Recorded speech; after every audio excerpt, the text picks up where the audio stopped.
आज के इस वीडियो के अंदर हम लोग ये सीखेंगे कि हम लोग टेली प्राइम वर्जन 6.0 के अंदर कैसे एक कंपनी क्रिएट कर सकते हैं और फिर उस कंपनी को कैसे डिलीट कर सकते हैं। सबसे पहले टेली प्राइम को खोलते हैं।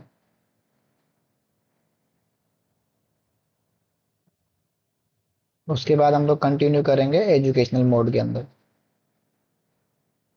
अब क्योंकि हम लोगों ने टेली प्राइम पहली बार इंस्टॉल किया है, इसीलिए अपने पास कोई भी कंपनी यहाँ पे बनी हुई नहीं है। क्लिक करेंगे क्रिएट कंपनी के ऊपर, तो अपने पास ये कंपनी क्रिएशन वाला विंडो खुल जाएगा। और यहाँ पे हम लोग क्या करेंगे, जो अपनी कंपनी की जो डिटेल्स है वो हम लोग फिल आउट करेंगे।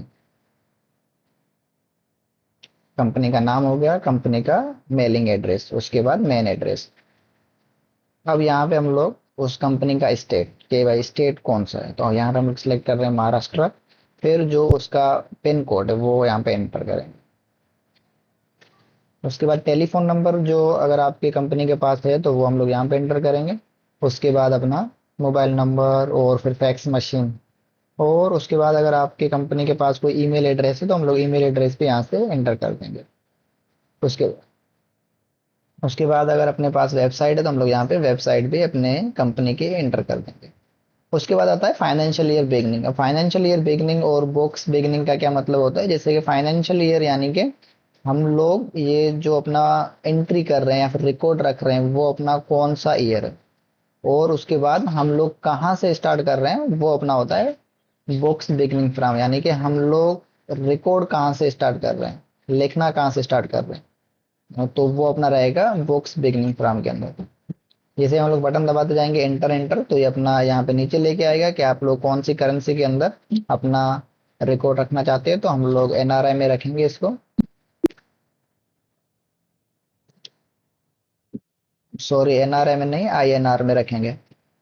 और यहाँ पे हम लोग इसको एक्सेप्ट कर देंगे। और जैसे एक्सेप्ट करेंगे अपनी कंपनी बन जाएगी। कंपनी बनने के बाद यहाँ पे और कुछ डिटेल्स जो हम लोग वो अपनी कंपनी की यहाँ पे एंटर करते जाएंगे। लेकिन अगर आप पहली बार कंपनी बना रहे हो तो वो जो डिटेल्स थी वो इनफ थी अपनी कंपनी बनाने के लिए। अब यहाँ पे अपने को अपने पास जैसे इंटर करते जाएंगे तो अपने पास यहाँ पे एक जीएसटी वाला भी विंडो खुलेगा। अगर आपकी कंपनी के पास जीएसटी नंबर है और जीएसटी की जो डिटेल्स वगैरह है वो हम लोग यहाँ पे फिल कर देंगे। और अगर आप यहाँ पे करते हो अपना कंट्रोल ए करते हो तो अपना जितना भी वहाँ पे इंफॉर्मेशन मांग रहा था वो सब की सब वहाँ पे एक्सेप्ट हो जाएंगी। और यहाँ पे हम लोग कंट्रोल ए करके पूरा एक्सेप्ट करते हैं तो अपनी ये कंपनी बन के तैयार होगी। अब इस कंपनी के अंदर अगर हमें ग्रुप्स या लेजर वगैरह बनाने हैं तो हम लोग आसानी से बना सकते हैं। अब बात आती है कि कंपनी को हम लोग कैसे शट कर सकते हैं, कंपनी को डिलीट कैसे कर सकते हैं। शट नहीं, कंपनी को डिलीट करना।